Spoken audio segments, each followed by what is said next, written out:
6 নম্বরটা একদম সহজ একটা অঙ্ক, এখানে কোনো বেতন স্কেল নাই। বেতন স্কেলের অঙ্ক আমরা লাস্ট ক্লাসে শিখছি, ওই বেতন স্কেলের অঙ্ক আরো সামনে আমাদের আছে, সেখানে আমরা দেখবো আবার। তো 6 নম্বর অঙ্কে বলছি যে জনাব হুমায়ুন কবির একজন চাকরিজীবী 2019 সালের 30শে জুন সমাপ্ত বছরে তার বেতন খাতের আয় নিম্নরূপ। মূল বেতন মাসে 32,000 টাকা করে। তাহলে 32,000 টাকা মাস বলছে, এটাকে আমাকে বছরে কনভার্ট করতে হবে, 12 দিয়ে গুণ করতে হবে 32,000 টাকাকে। আমরা প্রথমেই যেটা লিখি সেটা হলো মূল বেতন। মূল বেতন 32,000 ইন্টু 12। মহার্ঘ ভাতা মূল বেতনের 20% বলছে, তাহলে এই 12 দিয়ে গুণ করে যে অ্যামাউন্ট হবে, ঠিক আছে, সেটার 20% আমরা কি দেখাবো, মহার্ঘ ভাতা দেখাবো। এই দুইটাতে কোনো শর্ত নাই, এটা সরাসরি বসে যায়। দুটি ঈদ উৎসব বোনাস প্রতিটি 1 মাসের মূল বেতনের সমান। দুইটা বোনাস পাইছে, ঠিক আছে, 1 মাসের মূল বেতনের সমান। তাহলে 1 মাসের মূল বেতন কত, 32,000। তাহলে দুইটা বোনাস কত আসে, 64,000 টাকা বোনাস আসে, ঠিক আছে। তার মানে কি এইটাতেও কোনো শর্ত নেই, এটা ডিরেক্ট বসে যাবে। 4 নম্বরে তাকে বিনা ভাড়ায় একটি সুসজ্জিত বাসস্থান দেওয়া হয়েছে, যার বাৎসরিক মূল্য 1 লাখ টাকা। এখানে একটা শর্ত আছে না, বাসস্থান সুবিধায়। শর্ত হলো কি, মূল বেতনের 25% অথবা প্রশ্নে যেটা দেওয়া আছে সেটাই, দুইটা তুলনা করতে হবে। কি বললাম, যদি বাসস্থান সুবিধা হয় তাহলে মূল বেতনের 25% অথবা পোস্টে যে বাৎসরিক মূল্য দেওয়া থাকবে তার তুলনা করে যেটা ছোট সেটা আমরা ফাইনাল কলামে দেখাবো। তাহলে আমরা কি লিখবো, বাসস্থান সুবিধা এখানে দেওয়া আছে কত টাকার, 1 লাখ টাকার। আর মূল বেতন ছিল, এই যে এখানে দেখো নিচে ছকের মধ্যে 32,000 ইন্টু 12, 3,84,000 টাকা। তাহলে এই 3,84,000-এর 25% হলো 96,000 টাকা। এই যে এখানে দেখো বাসস্থান সুবিধা বাৎসরিক মূল্য প্রশ্নে দেওয়া আছে 1 লাখ, আর কার সাথে কম্পেয়ার করতে হবে, মূল বেতনের 25%। তাহলে 3,84,000-এর 25% হলো 96,000 টাকা। 96 আর 1 লাখের মধ্যে ছোট হলো 96,000 টাকা, এটা আমরা শেষের কলামে বসাই দেবো। এই শর্তটা মনে রাখতে হবে, বাসস্থান সুবিধা। আগের তিনটার কোনোটারই শর্ত ছিল না, এটা সরাসরি আমরা বসাই দিচ্ছি। 5 নম্বরে বলছে তাকে একটি গাড়ি দেওয়া হয় যা তিনি অফিস ও ব্যক্তিগত কাজে ব্যবহার করেন।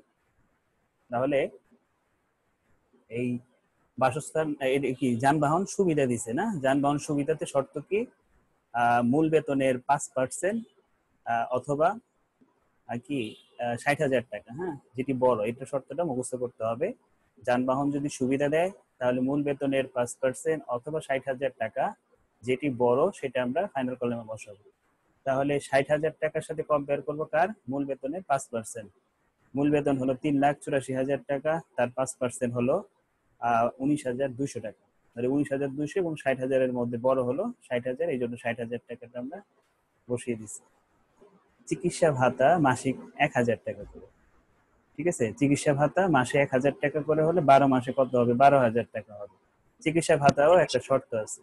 চিকিৎসা ভাতার শর্তটা হলো মূল বেতনের কত পার্সেন্ট, 10% অথবা 1,20,000 টাকা। চিকিৎসা ভাতার শর্ত মূল বেতনের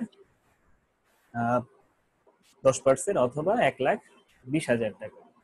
তো আমরা চিকিৎসা ভাতা এখানে মাসে 1,000, 12 মাসে 12,000 টাকা আমরা আগে বসাইছি। বাদ দিব কতটুকু, শর্ত অনুযায়ী 1,20,000 টাকা, এটা মুখস্থ রাখতে হবে। এবং মূল বেতনের 10% এটা মুখস্থ রাখতে হবে। তাহলে মূল বেতন 3,84,000-এর 10% হলো 38,400। তাহলে 1,20,000 এবং 38,400-এর মধ্যে ছোট হলো 38,400। এই 38,400 12,000 থেকে বিয়োগ করলে আমাদের নেগেটিভ রেজাল্ট আসে দেখে আমরা এটা বসাবো না, ঠিক আছে, নেগেটিভ রেজাল্টটা বসাবো না। তারপরে আসি, চলতি বছরে তিনি ভ্রমণ ভাতা পান 15,000 টাকা।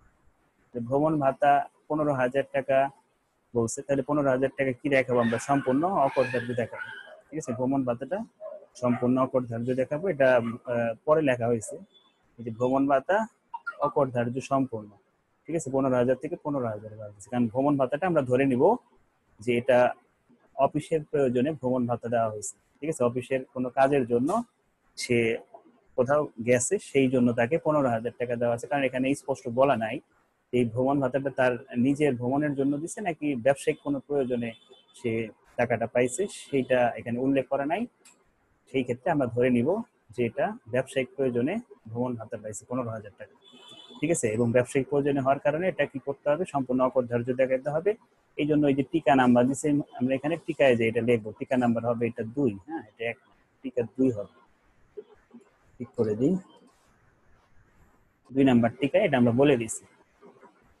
আচ্ছা এরপরে আসি, ভ্রমণ ভাতা গেল। এরপরে বলছে তিনি অনুমোদিত প্রভিডেন্ট ফান্ডে মূল বেতনের 10% দান করেন। অনুমোদিত প্রভিডেন্ট ফান্ডে মূল বেতনের 10% দান করেন। তাহলে এই যে 3,84,000 তার 10% হলো 38,400। এই 38,400 আমি কি নামে দেখাবো, অনুমোদিত প্রভিডেন্ট ফান্ডে নিয়োগকর্তার দান। এখন এখানে বলছে কিন্তু তিনি অনুমোদিত ফান্ডে দান করেন, অর্থাৎ কর্মী দান করেন, ঠিক আছে। তো ধরে নেওয়া হয় যে যে কর্মী যতটুকু প্রভিডেন্ট ফান্ডে দান করবে তার নিয়োগকর্তাও সমপরিমাণ প্রভিডেন্ট ফান্ডে দান করবে। এই জন্য এখানে বলা থাকুক আর না থাকুক, এখানে একজনেরও যদি কথা বলা থাকে তাহলে আমাদের বুঝতে হবে যে এখানে দুইজনে দান করছে। বেসরকারি ক্ষেত্রে নিয়োগকর্তা যতটুকু দান করে কর্মীও সমপরিমাণ অর্থ প্রভিডেন্ট ফান্ডে জমা করে। এই জন্য এখানে আমরা কার অংশটুকু আনছি, এখানে আমরা শুধুমাত্র নিয়োগকর্তা যতটুকু দান করবে ততটুকু আনবো।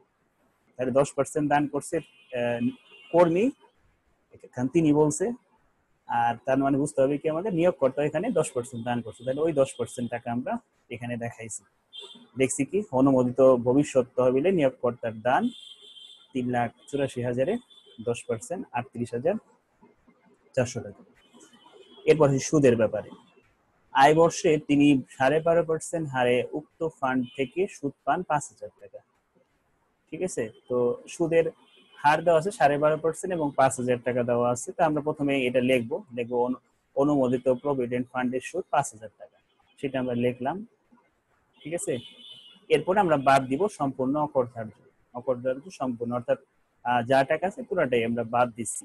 সম্পূর্ণ অকরধার্য কখন লিখবো, যখন আমরা দেখবো যে প্রশ্নে এই সুদের হারটা 14.5% এর কম অথবা কোনো সুদের হারই কোশ্চেনের মধ্যে নাই, সেই ক্ষেত্রে আমরা কি করবো, বাদ অকরধার্য সম্পূর্ণ লিখে দেবো। কিন্তু 14.5% এর বেশি যদি সুদের হার দেওয়া থাকে সেই ক্ষেত্রে আমাদের অন্যভাবে কাজ করতে হবে, সেটা আমরা অন্য একটা অঙ্কের মধ্যে দেখবো, ঠিক আছে। একটাই মনে রাখো এখানে যে সুদের অনুমোদিত প্রভিডেন্ট ফান্ডের সুদ যদি 14.5% এর নিচে দেওয়া থাকে তাহলে আমাদের কি করব, সম্পূর্ণ অকরজ দেখাই দিব, প্রশ্নে যতটুকু সুদ আছে পুরোটাই আমরা বাদ দিয়ে দিব। আর যদি 14.5% বা তার বেশি কোনো সুদের হার থাকে তাহলে অন্য একটা কাজ করতে হয়, অকরজ সম্পূর্ণ হয় না, এখানে কি করতে হয়, 14.5% এর সুদ কত আসে সেটা বের করতে হয়, আর মূল বেতনের 3/1 অংশ, এই দুইটার সাথে কম্পেয়ার করে আমাদের কাজ করতে হয়। তো ওই সিচুয়েশন আমরা এখনো পড়ি নাই, ওটা যখন পড়বো তখন আমরা ওইখানে দেখে নিব। এতটুকু খালি মনে রাখো, 14.5% এর কম যদি সুদের হার থাকে অথবা কোনো সুদের হারই নাই কোশ্চেনের মধ্যে, সেই ক্ষেত্রে আমরা সম্পূর্ণ অকরজ দেখাই দেব। তারপরে আসি গৃহ পরিচালিকার ভাতা মাসে 2,500, তাহলে 2,500 মাসে হলে 12 মাসে যত আসে সেটা আমরা সরাসরি বসাই দিব। গৃহ পরিচালিকার ভাতা 2,500 ইন্টু 12, 30,000 টাকা আসবে। এই ছিল আমাদের কি বলে বেতন খাতে মোট আয় নির্ণয়। এছাড়া কয়েকটা এন্ট্রি আছে, এখানে 2টা এন্ট্রি আছে নিচে, এগুলো হচ্ছে বিনিয়োগ ভাতা যখন করবো তখন আসবে। বিনিয়োগ ভাতা কি কি আসবে, এই যে গ্রুপ বিমায় দান করছে, ডিপোজিট পেনশন স্কিমে দান করছে, এই জমা বা দান এগুলো সব যাবে হচ্ছে বিনিয়োগ খাতায়, ঠিক আছে। এছাড়া দেখো আর কোনো এন্ট্রি এখান থেকে বাদ পড়েনি, সবই আমরা বসাইছি। সবকিছু করার পরে আমরা দেখতেছি যে মোট আয় দাঁড়াইতেছে তার 7,49,200 টাকা, ঠিক আছে, 7,49,200 টাকা। এরপরে আমাদের কি করতে হবে, কোশ্চেনে প্রথমে মোট আয় বের করতে বলছে, দ্বিতীয়ত বিনিয়োগ ভাতা নির্ণয় করতে বলছে। বিনিয়োগ ভাতায় কি কি আছে, বিনিয়োগ ভাতায় আমাদের প্রথমেই আসবে যেটা, সেটা হলো ওই যে অনুমোদিত প্রভিডেন্ট ফান্ডে নিয়োগকর্তা এবং কর্মী দুইজনের দানটাই আমাদের বিনিয়োগ ভাতায় দেখাইতে হয়। বিনিয়োগ ভাতায় দুইজনেরটা আসে, ঠিক আছে। 10% আমরা কত বের করে রাখছিলাম, 38,400, এটা শুধু একজনেরটা, অর্থাৎ নিয়োগকর্তারটা দেখাইছি। কর্মীও সমপরিমাণ দেয়, এই জন্য আমাদের কি করতে হবে, এটা 2 গুণ করে দিতে হবে, ডাবল বানাইতে হবে, ঠিক আছে। নাম দিব কি আমরা, অনুমোদিত ভবিষ্যৎ তহবিলে নিয়োগকর্তা ও কর্মীর দান 38,400 ইন্টু 2। এই দেখো নিচে এখানে কাজ করছে আমরা, অনুমোদিত প্রভিডেন্ট ফান্ডে নিয়োগকর্তা ও কর্মীর দান দুইজন ইন্ডিকেট করছে, যেটা 2 দিয়ে এখানে গুণ করছে। কত আসতেছে ৭৬,৮০০ টাকা। এরপরে গ্রুপ বিমায় দিছে 1% দান করছে মূল বেতনের, মূল বেতন ছিল ৩,৮৪,০০০, তার 1% হলো ৩,৮৪০ টাকা। এরপরে কি বলছে, তিনি ডিপোজিট পেনশন স্কিমে মাসে ৭,০০০ টাকা করে দান করছে। ডিপোজিট পেনশন স্কিমে ৭,০০০ টাকা করে দান করছে। ৭,০০০ করে যদি মাসে হয়, 1 বছরে কত হয়? 1 বছরে আসবে ৮৪,০০০ টাকা। ঠিক আছে, এই ডিপোজিট পেনশন স্কিমে আমাদের শর্ত আছে একটা। শর্তটা কি? আমি এইখানে সর্বোচ্চ 1 বছরে ৬০,০০০ টাকা আমি জমা করতে পারবো, ৬০,০০০-এর বেশি জমা করতে পারবো না। এই শর্তটা মুখস্থ রাখতে হবে। ডিপোজিট পেনশন স্কিমে সর্বোচ্চ ৬০,০০০ টাকা আমি দেখাইতে পারবো বিনিয়োগ, এর বেশি দেখাইতে পারবো না। তার মানে আমি এর বেশি কিন্তু বিনিয়োগ অলরেডি করে ফেলছি, অর্থাৎ ৮৪,০০০ করছি, কিন্তু আমাদের সর্বোচ্চ সীমা কতটুকু? ৬০,০০০। আমি সর্বোচ্চ ৬০,০০০-ই দেখাইতে পারবো, এর অতিরিক্ত আমরা দেখাইতে পারবো না। কম হলে কমটা দেখাবো, কিন্তু অতিরিক্ত হলে অতিরিক্ত দেখাইতে পারবো না। আমরা সর্বোচ্চ ৬০,০০০ দেখাইতে পারবো। আচ্ছা, সবগুলো আমরা বসালাম। বসানোর পর 3টে এন্ট্রি পেলাম আমরা: গ্রুপ বিমা, অনুমোদিত প্রভিডেন্ট ফান্ডের দান, আর ডিপোজিট স্কিমে পেনশন স্কিমের দান।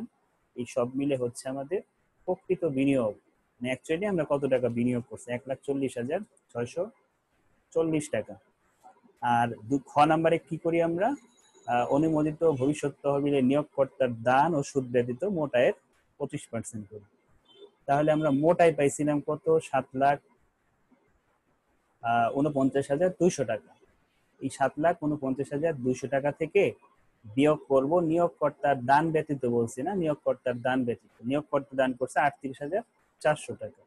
আবার লিখছে সুদ ব্যতীত। কোশ্চেনে কিন্তু আমাদের এখানে কোনো সুদের ব্যালেন্স আসে না। এই যে দেখো, সুদ কিন্তু পুরাটাই অকরধার্য হয়ে গেছে না, 5,000 থেকে 5,000 বাদ দিছি, কোনো অ্যামাউন্টে আমাদের নাই। এই জন্য আমাদের কি করতে হবে? সুদ বাদ দেওয়ার মতো এখানে কিছু নাই। যদি এখানে কোনো অ্যামাউন্ট আসতো, তাহলে আমরা এখানে ওই অ্যামাউন্টটা বাদ দিতাম এখান থেকে। ঠিক আছে, এই যে মোট টাকা থেকে নিয়োগকর্তার দানও বাদ দিতাম, সুদও বাদ দিতাম, দুইটাই বাদ দিতাম। যেহেতু সুদ আমাদের কোনো ব্যালেন্স আসে না, এই জন্য বাদ দেওয়ার প্রয়োজন হয়নি। তারপর আমরা 25% করে দেখতেছি, 1,77,000 টাকা আসছে। আর সর্বোচ্চ সীমা হচ্ছে 1.5 কোটি টাকা। তিনটার মধ্যে যেটা ছোট সেটাকে আমরা বলবো বিনিয়োগ ভাতা। বিনিয়োগ ভাতা হচ্ছে 1,40,640 টাকা। আমাদের এই দুইটা রিকোয়ারমেন্টই কোশ্চেনে জানতে চাওয়া হয়েছে, কর দেয় আর বের করতে বলে নাই। ঠিক আছে, আমরা একে কি বলছি?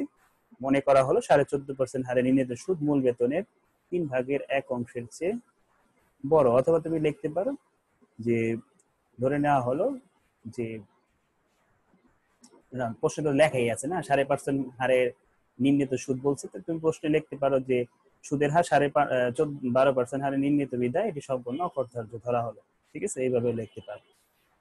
এই ছিল আমাদের কত নাম্বার? এটা 6 নাম্বার অঙ্ক।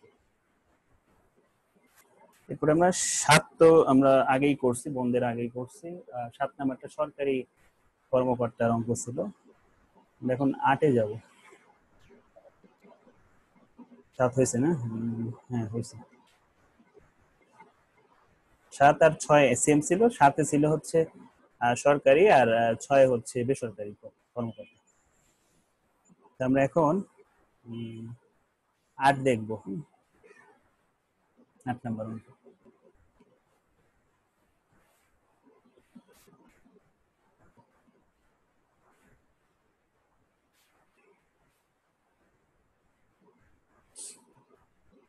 অঙ্কটা দেখি।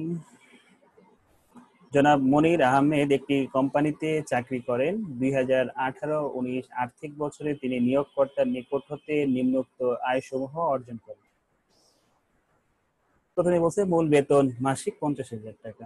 তাহলে মূল বেতন 50,000 টাকার সাথে মাস বলছে 12 দিয়ে আমরা গুণ করব। ঠিক আছে, এটা হলো ফার্স্ট কাজ। সেকেন্ডে হচ্ছে মহার্ঘ ভাতা দেখাবো। কতটুকু দেখাবো? মূল বেতনের 20%। তাহলে আমরা দেখি যে 50,000 টাকার সাথে 12 গুণ দেওয়ার পরে কত হয়েছিল? 6 লাখ টাকা আসছে। ঠিক আছে, 50,000 টাকার সাথে 12 গুণ দেওয়ার কারণে কত আসলো? 6 লাখ টাকা। এই 6 লাখ টাকার কত পার্সেন্ট আমরা মহার্ঘ ভাতা দেখাবো? 20%। 6 লাখ টাকার 20% হলে 1,20,000 টাকা। এই 1,20,000 টাকা আমরা মহার্ঘ ভাতা দেখাবো। ঠিক আছে, এরপরে হচ্ছে তোমার বাড়ি ভাড়া ভাতা। বাড়ি ভাড়া ভাতা বলছে প্রতি মাসে 20,000 টাকা। প্রতি মাসে যদি 20,000 হয়, তাহলে 1 বছরে কত আসতেছে? 12 দিয়ে গুণ করে বাড়ি ভাড়া ভাতা কই, এখানে বাড়ি ভাড়া ভাতা দেওয়া হয় নাই।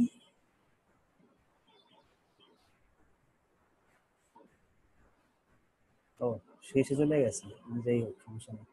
বাড়ি ভাড়া ভাতা, হ্যাঁ, আহ, কত টাকা আসছে? 2,40,000 টাকা আসছে এক বছরে। বাড়ি ভাড়া ভাতায় শর্ত ছিল, শর্তটি কি ছিল? যদি ভাতা দেয়, আগের অঙ্কে আমরা দেখি সুবিধা, বাসস্থান সুবিধা দিলে মূল বেতনের 25% অথবা প্রশ্নে যে টাকা দেওয়া থাকবে তার মধ্যে যেটা ছোট সেটা আমরা ডিরেক্ট ফাইনাল কলামে বসাই দেবো। কিন্তু ভাতা যদি দেয় সেই ক্ষেত্রে মূল বেতনের 50% অথবা 3 লাখ টাকা যেটি কম সেটা আমরা কি করব, প্রশ্নে যে ভাতা দেওয়া থাকবে সেখান থেকে বাদ দিব। প্রশ্নে ভাতা ছিল প্রতি মাসে 20,000, তাহলে 12 মাসে 2,40,000। ওই 2,40,000 থেকে মূল বেতন অর্থাৎ 6 লাখের 50% 3 লাখ টাকা, আর শর্ত অনুযায়ী 3 লাখ টাকা। 3 লাখ 3 লাখ মিলে গেছে অঙ্কে, ঠিক আছে। এটা হলো 50% করে 3 লাখ, আর শর্ত অনুযায়ী ছিল 3 লাখ। দুইটার মধ্যে দুইটা তো সেমই না, যে আমরা 3 লাখ টাকা আনছি। 2,40,000 থেকে 3 লাখ যদি বাদ দেই নেগেটিভ মান আসে, নেগেটিভ মানটা আমরা ওইখানে নিব না, ঠিক আছে। এটা ছিল 3 নাম্বার এন্ট্রি। এরপরে আছে 4 নাম্বার এন্ট্রি, বলতেছে বোনাস। বোনাস 2 মাসের মূল বেতনের সমান। 1 মাসের মূল বেতন 25,000, 2 মাসের হবে 1 লাখ টাকা বোনাস, সেটা আমরা সরাসরি বসাই দিব। তারপরে আছে কমিশন 36,000 টাকা, কমিশন আমরা সরাসরি বসিয়ে দিব। তারপরে আছে আপ্যায়ন ভাতা পান মাসে কত টাকা? 2,000 করে। আপ্যায়ন ভাতা মাসে 2,000 হলে 12 মাসে 24,000 টাকা আসবে আপ্যায়ন ভাতা। এবং এই আপ্যায়ন ভাতাটা আমরা কি করব? সরাসরি বসিয়ে দিব। প্রকৃত খরচের কোনো কাজ আমাদের আপ্যায়ন ভাতায় নাই, ঠিক আছে। চিকিৎসা ভাতায় শর্ত আছে। চিকিৎসা ভাতায় শর্ত হলো প্রশ্নে যে টাকা দেওয়া থাকবে সেখান থেকে আমরা বাদ দিব। কতটুকু বাদ দিব? মূল বেতনের 10% অথবা 1,20,000 টাকা, যেটি কম সেটা আমরা বাদ দিব চিকিৎসা ভাতা থেকে। এই সবগুলো রুলস পুরোপুরি মুখস্থ থাকতে হবে, হ্যাঁ, নাহলে কিন্তু অঙ্ক করতে পারবো না। আমি যেভাবে বলতেছি ওইভাবে মুখস্থ করতে হবে। চিকিৎসা ভাতা প্রতি মাস তার বলে না, এটা সরাসরি 24,000 বসাই দিব। মাস বললে 12 দিয়ে গুণ করে নিতাম। 24,000 সরাসরি বসাবো। বাদ দিব কতটুকু? মূল বেতনের 10% অর্থাৎ 60,000 টাকা। 6 লাখের 10% করলে হবে 60,000 টাকা, অথবা 1,20,000 টাকা, যেটি কম। 60,000 টাকা কম বিধায় আমরা 60,000 টাকা কোথা থেকে বাদ দিতেছি? এখানে বাদ দিলে তো অন্য মান আসে না, এটা আসে না, একটু চেক করে দেখো। এটা কত হয় বাদ দিলে? যাবেই তো না টাকা, এখানে নেগেটিভ না, এখানে কোনো টাকা যাবে না। 6 লাখ, 6 লাখের 10% 60, 1,20,000, 60, ঠিক আছে, কোনো টাকা যাবে না এখানে, হ্যাঁ। তাহলে হয়তো লাস্টে যোগ করলো বলেছে, সেটা দেখবো না আমরা, সমস্যা নেই। এরপরে আসি, কোথায় ছিলাম? আপ্যায়ন চিকিৎসা শেষ। এরপরে আসি, তিনি জুন মাসে মেয়ের বিয়ের জন্য 1 মাসের বেতন অগ্রিম নেন। তাহলে অগ্রিম বেতন আমাদের বেতনের মধ্যে ইনক্লুড হবে। 1 মাস বলছে, তাহলে 1 মাসের বেতন কত ছিল? 50,000। তাহলে আমরা কি লিখবো? মূল বেতন হয়তো, এবার বুঝতে পারছি এটা কোনটার টাকা ছিল। 50,000 যে কাটলাম না, এটা এখানকার টাকাটা ছিল। 50,000 টাকা এখানকার ছিল, ওটা উপরে চলে গেছিল। আচ্ছা, ঠিক আছে। এই যে অগ্রিম বেতন 50,000 টাকা। এরপরে বলতেছে তিনি বর্তমানে চাকরির পূর্বে সেনাবাহিনীতে চাকরি করতেন এবং সেখান থেকে অবসর ভাতা পান মাসিক 7,000 টাকা করে। 7,000 করে হলে 12 মাসে কত হয়? 84,000 টাকা। অবসর ভাতা সম্পূর্ণ অকরধার্য। এই অবসর ভাতার উপর কোনো ট্যাক্স দিতে হয় না। এই জন্য আমরা কি করব? এই পুরো টাকার থেকে আমরা সম্পূর্ণ টাকা বাদ দিয়ে দিব। অবসর ভাতার উপর অকরধার্য, কোনো টাকা কর দেওয়া হয় না। এই জন্য এই টাকাটা পুরোটাই আমরা বাদ দিব কি নামে? অকরধার্য নামে বাদ দিয়ে দিব। এরপরে 10, তার একটি অনুমোদিত প্রভিডেন্ট ফান্ড রয়েছে যাতে তিনি তার মূল বেতনের 15% জমা করেন। উক্ত ফান্ডে তার নিয়োগকর্তাও সমপরিমাণ অর্থ জমা করেন। তাহলে আমরা কি করব? অনুমোদিত প্রভিডেন্ট ফান্ডে সর্বোচ্চ জমার পরিমাণ হলো 10%, ঠিক আছে। সর্বোচ্চ জমার পরিমাণ 10%। তো এইখানে 15% দিছে, আমরা কি করবো? 10% এর কাজ করবো, 15% এর কাজ করবো না, কারণ এটার সর্বোচ্চ সীমাই 10%। তাহলে অনুমোদন কার উপর 10% করবো? মূল বেতনের। মূল বেতন কত? 6 লাখ। 6 লাখের 10% কত? 60,000 টাকা, ঠিক আছে। এই 60,000 টাকাটা নিচে বলবে, 60,000 টাকা বলবে। এরপরে আসি 11 নাম্বার। তিনি অনুমোদিত প্রভিডেন্ট ফান্ডে সঞ্চিত অর্থের উপর 18% হারে 12,500 টাকা সুদ পান।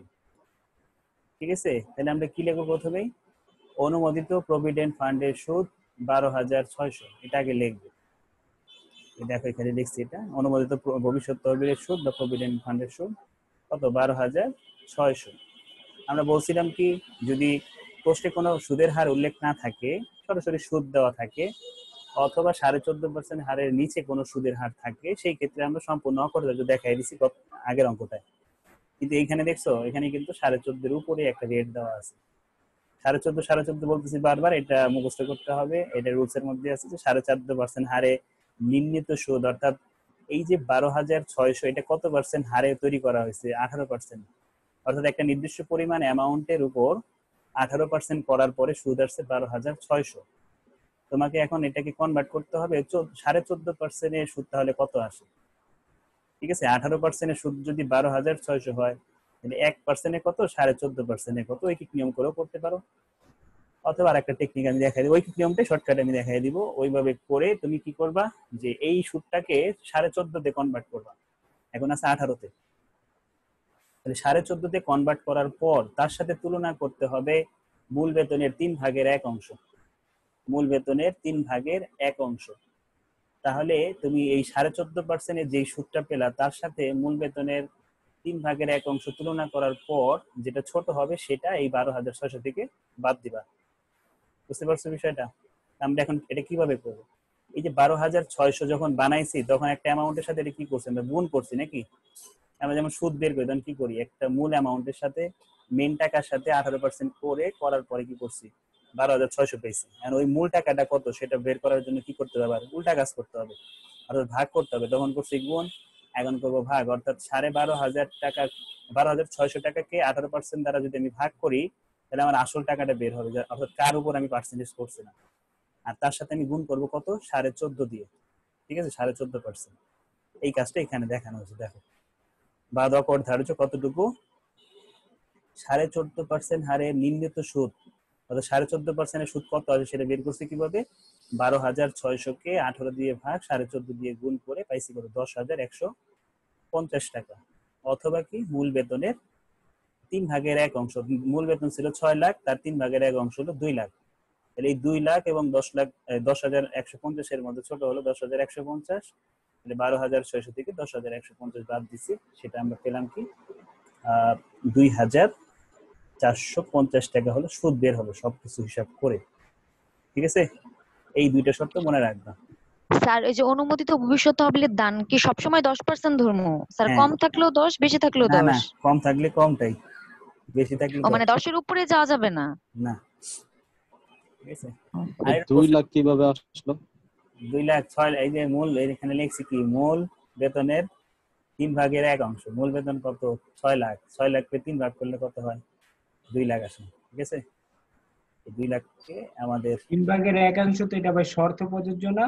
হ্যাঁ, 3/1 শর্ত, মুখস্থ শর্ত। শর্তটা এখানে আসছে। হুম, ঠিক আছে, এই 2 লাখ আসে না, মানে 2 লাখ হিসাব করে বের হয়েছে। আর 6 লাখকে 3 দিয়ে ভাগ করে 2 লাখ আসছে হিসাব করে। আচ্ছা, তারপরে আসি নিয়োগকর্তা একজন গৃহ পরিচালিকার বেতন বাবদ মাসে 1500 করে দিচ্ছে, তাহলে 1 বছরে কত আসতেছে? 18,000 টাকা আসতেছে। সেটা আমরা সরাসরি বসাই দিব।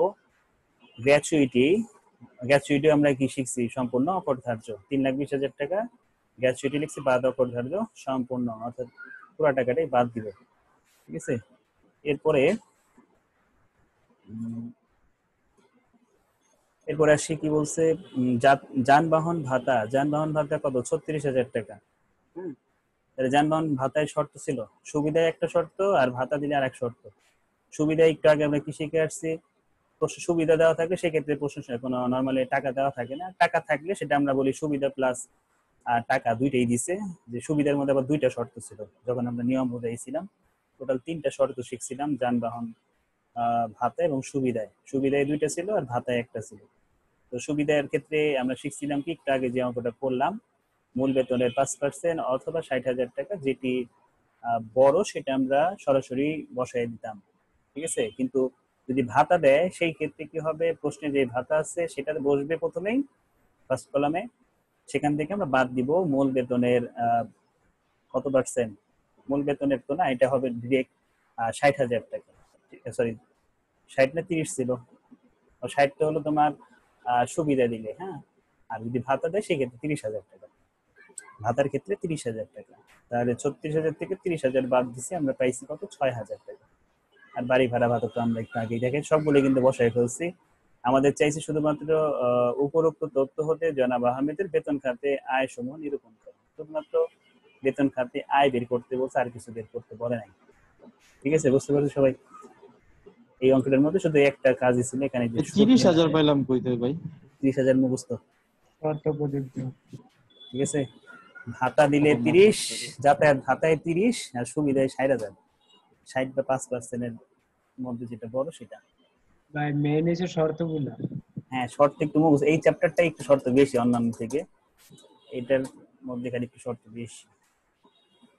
এরপরে আমরা দেখবো 9 একদম ছোট্ট একটা অঙ্ক, 9 মনে হয় পারবা, দেখো কারো কোনো সমস্যা হয় কিনা 9, না হলে আমি সামনে চলে যাবো। 9টা একটু নিজেরা দেখো।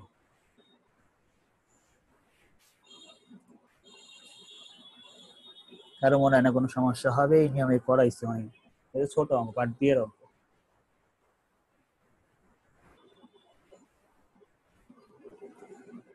এটা ছোটখাটো। স্যার সরকারির ক্ষেত্রে কি অনুমোদিত ভবিষ্যৎ তহবিলের দান এটা আসে না?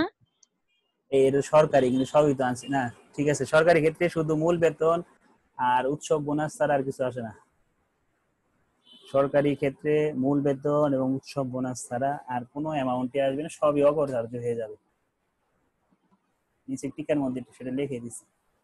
করদাতা সরকারি কর্মকর্তা হয়, মূল বেতন এবং উৎসব বোনাস ব্যতীত সকল আয় সম্পূর্ণ অপরিহার্য দেখানো হলো। স্যার অনুমোদিত ভবিষ্যৎ তহবিলে এটা তো স্যার আসেই নেই স্যার, না, অকর্তব্য তো। সরকারি ক্ষেত্রে এটা শুধু ইয়ে দান করে, কি বলে, সরকারের পক্ষ থেকে দান করে, নিয়োগ করতে এখানে দান করে না, সরি নিয়োগকর্তা দান করে, সরকার থেকে দান করা হয় না। নিয়োগকর্তা সরকার করলে তো এটা এখানে আসতো, কারণ এটা কর্মীর আয় হইতো। ঠিক আছে, সরকারি ক্ষেত্রে একবার যাবে, শুধু বিনিয়োগ ভাতায় যাবে, এছাড়া আর কোথাও যাবে না। হয়েছে, মনে না সমস্যা আছে এটা। আমরা পরেরটায় আসি। পরেরটা আবার বেতন স্কেল আছে না, 10 নম্বর বেতন স্কেলটাই দেখবো এখানে। কি বেতন স্কেল কারো সমস্যা আছে? একটু আগে শুনে নেই কার কি অবস্থা বেতন স্কেলে, কার কার এখনো প্রবলেম আছে বলো তো, একজন একজন করে। বেতন, হ্যাঁ ওই যে বন্ধ দিদি শেষ নাকি? বন্ধুতে একবারও বই ধরি না, বই এখানে ভাই হুম, প্রবলেম তো সব জায়গায় আছে। হুম, কত হতে? পুরো ট্যাক্স বইলেই প্রবলেম ভাই। হুম, স্যার বেতন স্কেল যেটা বুঝেন ওইটা বুঝি, তারপরে এই বুঝ তো নতুন অঙ্ক বেশি স্যার খেলাইছে, বুঝছেন নি, সব ওইটা ভুলে বুঝি গেছি। না। আচ্ছা, তা আমরা দেখি, শুরু করি বেতন স্কেল। রেজওয়ানা হাসান, হুম, রেজওয়ানা হাসান, এখন ভাই কঠিন। আচ্ছা দেখি। রেজওয়ানা হাসান বগুড়া সরকারি শাহ সুলতান কলেজের একজন সহযোগী অধ্যাপক। তিনি 22,250, 900 ইন্টু 3 ইবি 10,000 ইন্টু 2, 26,950 স্কেলে চাকরি করেন। অর্থাৎ চাকরিতে যখন জয়েন করে তখন তার বেতন স্কেল ছিল হচ্ছে 22,250 দিয়ে চাকরি শুরু হয় তার, এবং এই চাকরি যখন জয়েন করে তার তখন বেতন স্কেল ছিল 22,250, এবং এটা ইনক্রিমেন্ট হয়, ইনক্রিমেন্ট বলতে বৃদ্ধি পায় 900 করে। ঠিক আছে, এবং এটা কতবার বৃদ্ধি পাবে? সর্বোচ্চ 3বার বৃদ্ধি পাবে। এখন 3বার যদি বৃদ্ধি পায় তাহলে 900 করে 3বারে 3 নং কত, 27 নাকি? তাহলে 27,000 টাকা এখানে যদি আমি অ্যাড করি কত আসে একটু দেখো তো, 2,700 অ্যাড করো, কত আসে? 24,950। তার মানে কি 3বার বৃদ্ধি হওয়ার পর তার বেতন দাঁড়াবে 24,950। এই স্কেলটা শেষ হওয়ার পর, অর্থাৎ 900 করে 3বার বৃদ্ধি হওয়ার পর তারপরে আবার তার বেতন বাড়বে, তখন বাড়ার সময় বাড়বে 1,000 করে। এরকম 1000 করে তার সর্বোচ্চ 2 বার বাড়বে। তারপরে হয়তো নতুন কোনো স্কেল দিবে। এটা ছিল 900, এরপর ছিল 1000, পরেরটা হয়তো আরো বেশি হতে পারে। তো এটা দেখার বিষয় না। তাহলে 1000 করে 2 বার যদি বাড়ে তাহলে আরো 2000 অ্যাড হইতেছে তার সাথে। 24,950 এর সাথে আরো 2000 তুমি যদি অ্যাড করো তাহলে সর্বশেষ তার এই গ্রেডে বেতন শেষ হবে কত যে 26,950 যে। এরকম একটা স্কেল দাও। এখন আমাকে দেখতে হবে এখানে কিন্তু তার যে আর্থিক বছরে অঙ্ক করতেছে সেই আর্থিক বছরের কিন্তু বেতন কত সেটা এখানে কিন্তু বলা নাই। জাস্ট খালি স্কেল দেওয়া যে তার যে গ্রেডে সে জয়েন করছে সেই গ্রেডে তার বেতন কত ছিল এবং কত টাকা বৃদ্ধি পায় সেগুলো দেওয়া, সেই ইনফরমেশন গুলো এখানে কিন্তু তার এই অর্থাৎ 2019 সালের আমরা অঙ্ক করতেছি না, 18-19 সালে, 18তে 18 জুলাইতে থেকে শুরু করে 19 জুন পর্যন্ত তার হিসাব করতেছি। তাহলে এই আর্থিক বছরে তার মূল বেতন কত ছিল সেটা আমাদের খুঁজতে হবে। আমরা প্রশ্ন বাকি অংশটুকু করি। 1 জুলাই তার মূল বেতন ছিল 24,050 টাকা। ঠিক আছে, কোন মাসের দেওয়া? এটা জুলাই মাস। এই জুলাই মাসটা কোন কোন কোন সালের জুলাই? অঙ্ক শেষ কিন্তু 19 জুনের 30 তারিখ, 18 জুলাই। 18 জুলাই। 18 জুলাইয়ের 24,050 টাকা দেওয়া। তার মানে কি আমার একদম শুরুতেই অর্থাৎ হিসাবকালের শুরুতেই বেতন দেওয়া 24,050 টাকা। এরপরে সামনে যাইতে যেতে কিছু মাস কাজ করার পর তার ফেব্রুয়ারি মাসের 1 তারিখে বেতন বাড়ছে। ঠিক আছে, তাহলে ফেব্রুয়ারির 1 তারিখে তার বেতন বাড়লে ফেব্রুয়ারির আগ পর্যন্ত সে বেতন পাইতেছিল কত? 24,050 টাকা করে, নাকি? তার হিসাবকাল শুরুই হয়েছে জুলাই এবং শুরুর ব্যালেন্সই কিন্তু দেওয়া আছে 24,050। তাহলে July, August, September, October, November, December, January, 7 মাস। এই 7 মাসে এই 24,050 টাকা করে পাইছে। আচ্ছা, এখানে কি জুলাই 1 তারিখের জায়গায় জুন 30 দেওয়া থাকে তাহলে? ওটা থাকলে আমাদের ওই পরবর্তী কাজটা করতে, অর্থাৎ বেতন বাড়ার পরের টাকা দেওয়া থাকবে। যদি এটা জুন থাকতো জুন 30, তাহলে আমরা বুঝতাম এখানে যে বেতন দেওয়া সেটা হলো হিসাবকাল শেষের বেতন দেওয়া, অর্থাৎ এই টাকাটার সাথে ফেব্রুয়ারি মাসে বেতন বাড়ছে, অর্থাৎ এই টাকার সাথে আমার ইনক্রিমেন্টের টাকা ইনক্লুড আছে এর মধ্যে।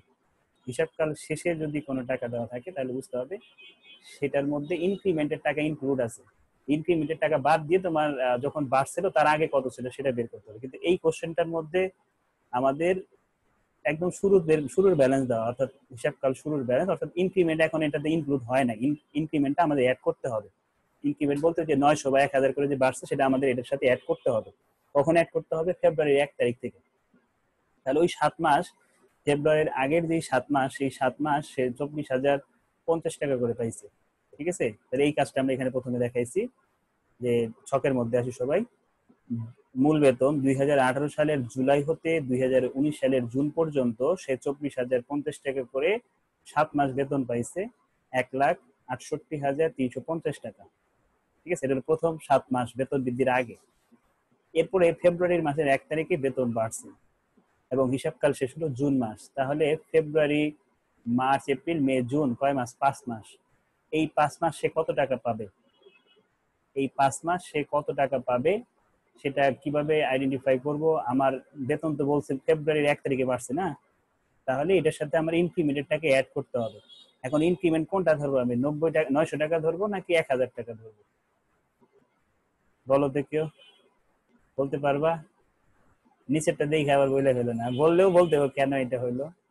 নিচে তো লেখাই আছে 900 টাকা অ্যাড। 900 টাকাই বাড়বো, কারণ ওটা তো 2 বার বাড়ছে আর এটা নিয়ে আমার 3 বার বাড়বো বলছিল না, সেজন্য। এখানে দেখি আমরা এখানে যে প্রশ্নটা, এখানে যে অ্যামাউন্টটা দেওয়া আছে সেটা দেখতে হবে এখানে কতবার ইনক্রিমেন্ট হয়েছে। অর্থাৎ সে 22,250 টাকায় চাকরি শুরু করে, তার আগে মানে এই আর্থিক বছরের আগে তার আরো কয়বার ইনক্রিমেন্ট হয়েছে বুঝবো কিভাবে? এই টাকাটা দেখলে কিন্তু আমরা ক্লিয়ার বুঝতে পারবো। কিভাবে বুঝবো? 22,250 সাথে তুমি যদি 900, 1800 টাকা অ্যাড করো তাহলে দেখবে 24,050 টাকা আসছে। তার মানে এখনো কিন্তু একটা ইনক্রিমেন্ট বৃদ্ধি করা বাকি আছে। আর ওই ইনক্রিমেন্টটা কবে হয়েছে? এই যে ফেব্রুয়ারির 1 তারিখে। এবং তার সাথে অ্যাড করতে হবে কত? করতে হবে 900। বুঝতে পারছো বিষয়টা? এর সাথে 900 অ্যাড করতে হবে। যদি কোশ্চেনে এখানে 2 থাকতো, ঠিক আছে, এখানে যদি কোশ্চেনে 2 থাকতো 2বার বাড়বে, তাহলে প্রথম ইনক্রিমেন্টে 900 বাড়লো, দ্বিতীয় ইনক্রিমেন্টে 900 বাড়লো, 1800 অ্যাড করলে কত দিয়েছে 24,050। তার মানে কিন্তু ইনক্রিমেন্ট তার শেষ। তার মানে আমাকে যে ফেব্রুয়ারি 1 তারিখে যে যখন বাড়াইতে বলতেছে তখন আমি কত বাড়াবো, 1000 কিন্তু বাড়াবো। বুঝতে পারছি বিষয়টা? আমাদের দেখতে হবে প্রশ্নে যে ইনক্রিমেন্টটা দেওয়া আছে সেটা অ্যাড করে এই টাকার মধ্যে পড়ে কিনা। অর্থাৎ 22,250 এর সাথে দুইটা ইনক্রিমেন্ট যদি আমি অ্যাড করি তাহলে কিন্তু আমার এই প্রশ্নে এটা দাঁড়াইতেছে, ঠিক আছে, 24,050 টাকা দাঁড়াইতেছে। আমাদের কিন্তু ইনক্রিমেন্ট আরেকটা বাকি আছে, এটা শেষ না হয়ে তার আমি ওই 1000-এ যাইতে পারবো না, না? এই জন্য আমাকে কত ইনক্রিমেন্ট করতে হবে, 900 টাকা ইনক্রিমেন্ট করতে হবে। টোটাল তিনটা ইনক্রিমেন্ট হয়, তিনটা ইনক্রিমেন্ট হলেই আমাদের এটার কাজটা শেষ হইতেছে। এই জন্য আমরা কি করলাম, ওই 1000-এর দিকে আর আমরা যাই নাই। কেন? কারণ আমার এই ইনক্রিমেন্টটি এখনো শেষ হয় নাই। ইনক্রিমেন্ট শেষ হলে ওইটাতে যাবো। এরকম একটা অঙ্ক আমরা একদম ফার্স্ট ক্লাসে না সেকেন্ড ক্লাসে দেখাইছিলাম, আরো আগে পাবা তোমরা, যারা ক্লাস করো না ওরা সামনে দেখে নেও। ওইখানে আবার ওই পরেরটাই নেওয়া হয়েছে, ওইখানে আমরা বলছিলাম কেন পরেরটা নিচ্ছে, আগেরটা নিয়ে নিই। ব্যতিক্রম দুইটা দিছে, একটা হলো এইখান থেকে নিচ্ছে আর একটা অঙ্কের মধ্যে নিচ্ছে এখান থেকে। আর ওইখানে ওই যে তুমি কে জানি জুলাই বলছিল না, জুন বলছিল, ওই জুনের অঙ্কটা ওই আগে সবগুলো অঙ্ক আমরা জুনে করে আসছি যতগুলো বেতন স্কেল ছিল। শুধু আজকে এটা যেটা পেলাম সেটা হলো জুলাই মাসের ইনক্রিমেন্ট। এই ছিল হলো মেন যে কাজটা আমাদের এই অঙ্কের, যে টোটাল বেতন কত আসে সেটা বের করা। তাহলে আমরা পেলাম যে 24,050 টাকা করে 7 মাস পাবে, তার সাথে 900 টাকা ইনক্রিমেন্ট করে হবে 24,950। এই টাকাটা পাবে 5 মাস। এই টোটাল 12 মাসে বেতন দাঁড়াইতেছে 2,93,100 টাকা। এরপরে বাকি কাজগুলো আমরা করবো। বাকি ভাই কাজগুলো এখানে কি? যদি 30শে জুন হতো তাহলে কি 7 মাসের হিসাব করতাম নাকি? কোনটা 30শে জুন? পয়লা না, জুলাই থেকে? 1 জুলাই থেকে 30শে জুন পর্যন্ত 1 বছর হইতে পুরো ওইরকম থাকবে না। টোটাল অঙ্ক হইতে আমার 1 বছরের না, ইনক্রিমেন্টের আগে কিছু মাস থাকবে, ইনক্রিমেন্টের মাস কিছু থাকবে, টোটাল 1 বছর হবে। তিনি মূল বেতনের 10% সাধারণ ভবিষ্যৎ তহবিলে দান করেন। আমরা বলছিলাম যখন সরকারি কর্মকর্তার অঙ্ক করব তখন আমরা ধরে নেই কি যে শুধুমাত্র কর্মী দান করবে আর কেউ দান করবে না। আর এই কর্মীর দানটা বেতন খাতে আসে না, কর্মীর দানটা আসে হলো বিনিয়োগ খাতায়, ঠিক আছে? সাধারণ ভবিষ্যৎ তহবিলের দান এটা বিনিয়োগ খাতায় আসবে। বাড়ি ভাড়া ভাতা মূল বেতনের 40%। ভাতার ক্ষেত্রে শর্ত মুখস্থ বলছিলাম যে মূল বেতনের 50% অথবা 3 লাখ টাকা, যেটি ছোট সেটা বাদ দিতে হয় কোথা থেকে, আমাদের মূল টাকা থেকে। স্যার এটা তো সরকারি, তো এটা বলবো তো ওখানে না, শেষ করে দিই। হ্যাঁ, ওইটা আমাদের শর্ত কি ছিল যে মূল বেতনের 50%, মূল বেতন যদি 2,93,100 হয় তার 50% অথবা 3 লাখ টাকা, যেটি ছোট সেটা মূল বেতন থেকে এই এখানে যে 40% করে যেটা সেটাতে বাদ দিতে হয়। এখানে যেহেতু সরকারি সেই জন্য আমাদের আর ওই অত শর্ত লিখতে হবে না। 40% করে আগে দেখবো আমাদের কত আসে, 2,93,100 40% করলে দাঁড়াচ্ছে 1,17,000 টাকা। এখান থেকে আমরা বাদ অপরিহার্য সম্পূর্ণ দেখাবো, কারণ হলো এই কর্মকর্তা সরকারি কর্মকর্তা। চিকিৎসা ভাতা 700 টাকা মাসে দেওয়া, তাহলে 1 বছরে আসতেছে 8,400 টাকা। এখানেও শর্ত ছিল, শর্তটা ছিল হলো আমাদের এই মূল বেতনের 10% অথবা 1,20,000 টাকা, যেটি ছোট সেটা আমাদের এই 8,400 থেকে বাদ দিতে হয়। কিন্তু সরকারি থাকার কারণে বাদ অপরিহার্য সম্পূর্ণ হয়ে গেছে 8,400। 2 সন্তানের শিক্ষা সহায়তা ভাতা পান মাসে 300 টাকা করে, 300 সাথে 12 গুণ করলে 36,000 টাকা আসবে। এটাও সম্পূর্ণ অপরিহার্য হয়ে যাবে। যদি বেসরকারি হতো তাহলে সরাসরি চলে আসতো এই টাকাটা, সরকারি হওয়ার কারণে সম্পূর্ণ অপরিহার্য। শান্তি ও বিনোদন ভাতা প্রাপ্তি মার্চ মাসে 2019-এর 1 মাসের মূল বেতনের সমান। মার্চে বেতন কত ছিল, মূল বেতন জানতে হবে তোমাকে। মার্চের মূল বেতন কত ছিল? মার্চ কি এটার মধ্যে পড়ছিল না এটার মধ্যে পড়ছিল? এই নিচেরটার মধ্যে পড়ছিল না? হ্যাঁ, এই রেঞ্জের মধ্যে তো মার্চ আছে। তার মানে 24,950 টাকা কি আসবে, এটা বিনোদন ভাতা, ঠিক আছে? বিনোদন ভাতা। উৎসব বোনাস, বিনোদন ভাতা সম্পূর্ণ অপরিহার্য। শুধু সরকারি ক্ষেত্রে মূল বেতন, উৎসব বোনাস ছাড়া আর কোনো কিছুই এখানে আসবে না, কোনো অ্যামাউন্টই আসবে না। উৎসব বোনাস 2 মাসের বেতনের সমান। বোনাস একটি বেতন বৃদ্ধির পূর্বে এবং একটি বেতন বৃদ্ধির পরে, দুইটা বোনাসের কথা বলতেছে। তাহলে একটা নিব হলো 24,050 টাকা আর একটা নিব 24,950 টাকা। দুইটা অ্যাড করে আসতেছে 49,000 টাকা। এরপরে ভবিষ্যৎ তহবিলে সুদ বাবদ ভবিষ্যৎ তহবিল সুদ বাবদ 12% হারে 63,000 টাকা পেয়েছে। এটাও আমরা কি করবো, সম্পূর্ণ অপরদার্য দেখাবো। আর কোনো কিছু আছে আসার মধ্যে এখানে? এগুলো সব বিনিয়োগ মনে হয়, এগুলো সবই বিনিয়োগ, বিনিয়োগের মধ্যে আসবে। এই ছিল আমাদের বেতনের মধ্যে যে আইটেম আসার কথা সেগুলো আনছি।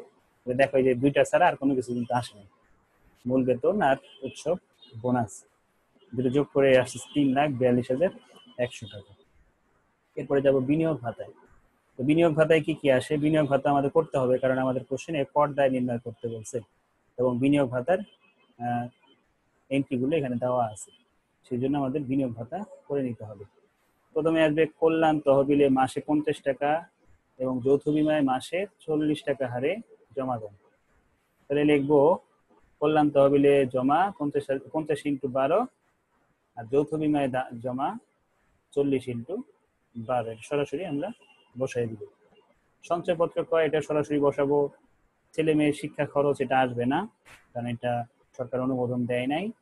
বই কয়, এটাও আসবে না। এই দুইটার কোনো এন্ট্রি বিনিয়োগ ভাতার মধ্যে খুঁজে পাবা না, এই দুইটার আসবে না।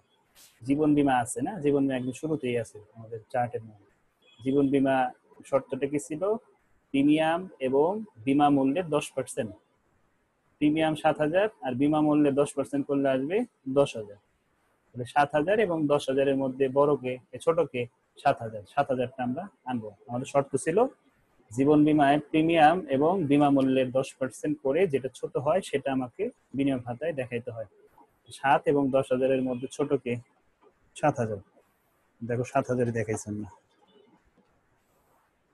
এই কল্যাণ তহবিলে 12 দিয়ে গুণ করে হচ্ছে 600, যৌথ বিমায় 12 দিয়ে গুণ করে 40 ইন্টু 12 হচ্ছে 480, সঞ্চয়পত্রের 30,000 আর জীবন বীমা প্রিমিয়াম সরাসরি 7 বসাইছে। তোমরা এই করে দিও, ওই সর্বোচ্চ সীমাটা শো করে দিও, হ্যাঁ, যেহেতু বীমা মূল্য কোশ্চেনে দেওয়া আছে। ঠিক আছে, 7,000 টাকা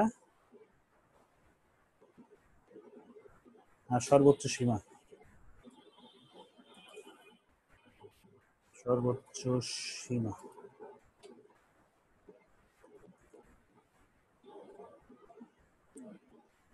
কত ছিল? 1,00,000-এর 10%।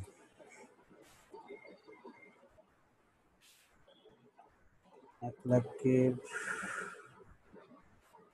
10%, 10,000। 10,000 এবং 7,000-এর মধ্যে যেটা ছোট সেটা বসাই দিও।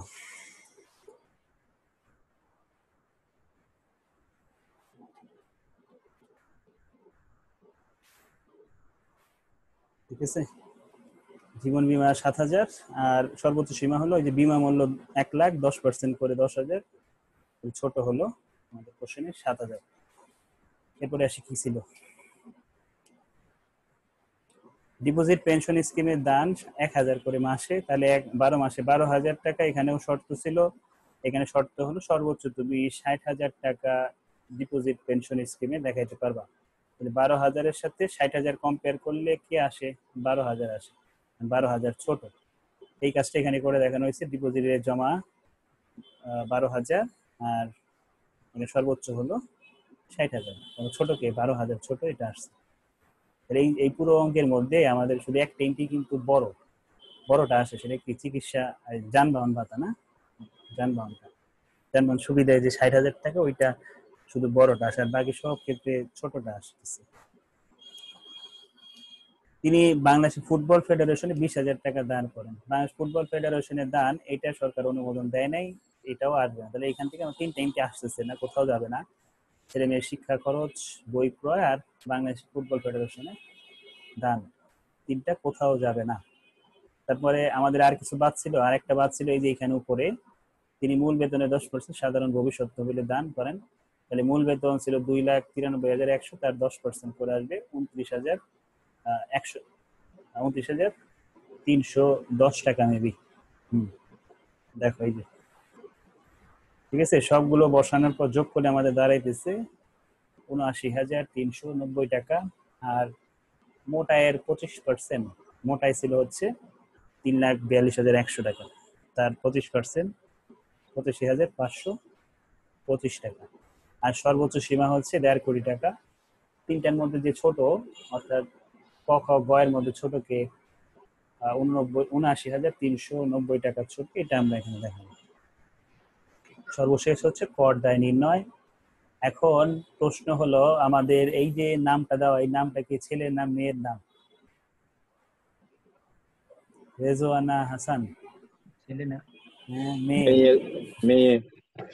আর নাম নিয়ে কনফিউজ হলে তো টিকায় দিয়ে দিতে হবে। হ্যাঁ, নাম নিয়ে যদি কনফিউজ থাকো।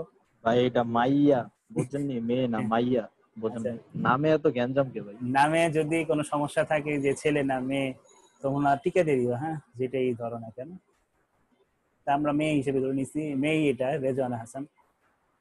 আর রেজওয়ানা লেখছে, তো রেজওয়ান হইলে আবার ছেলে ধরা যেত। হ্যাঁ, আচ্ছা, তো আমরা জানি কি যে মহিলা যদি করদাতা হয় তাহলে আমাদের করের হারটা শুরু হয় হচ্ছে 3 লাখ দিয়ে। হ্যাঁ, করের যে স্টেপ সেটা শুরু হবে 3 লাখ দিয়ে। 3 লাখ টাকার উপরে আমরা কোনো কর ধরবো না, অর্থাৎ 0%, 0 টাকা আসছে। তাহলে 3 লাখ কিন্তু আমরা অলরেডি কাউন্ট করে ফেলছি। কত টাকার মধ্যে 3 লাখ কাউন্ট করছি? 3,42,100 টাকার মধ্যে 3 লাখ টাকার কাউন্ট করে ফেলছি। বাকি থাকলো আর কত? 42,100 টাকা। তাহলে এই 42,100 টাকার উপর হার হচ্ছে 10%। আমাদের সুদ কর দাঁড়াইতেছে 4,210 টাকা। তাহলে আমাদের মোট কর দায় হলো 4,210 টাকা। আর আমরা বিনিয়োগ করছিলাম ৭৯,390 টাকা। তার উপর 15% হারে ছাড় পাওয়া যাবে। গড় হারে এই কি বলে এটা, বিনিয়োগের উপর কর রেয়াত বলা হয় এটাকে। ঠিক আছে, বা শুধু কর রেয়াত লিখলেও হবে। তার উপর বিনিয়োগ যতটুকু করছে তার উপরে 15%, 11,909 টাকা।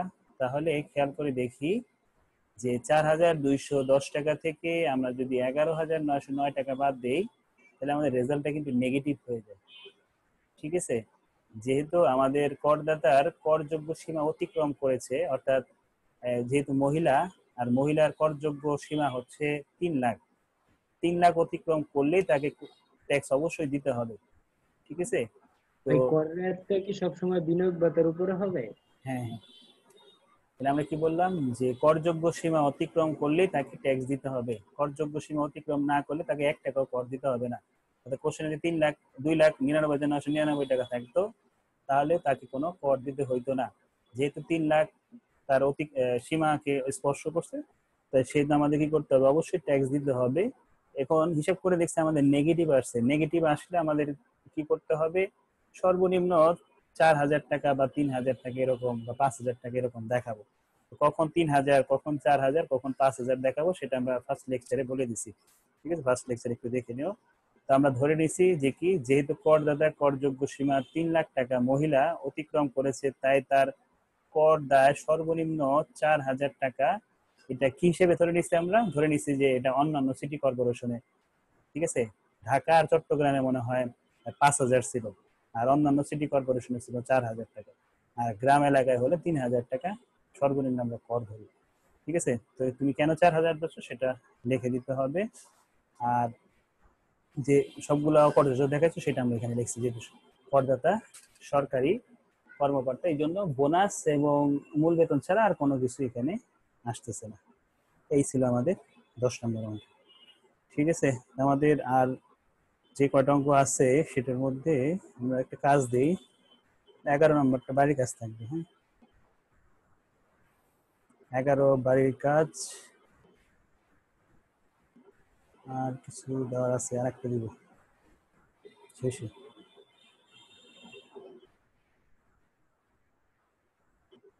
11 করবা, 17 করবা। হ্যাঁ, দুইটা, 11 আর 17 এই দুটা বাড়ির কাজ।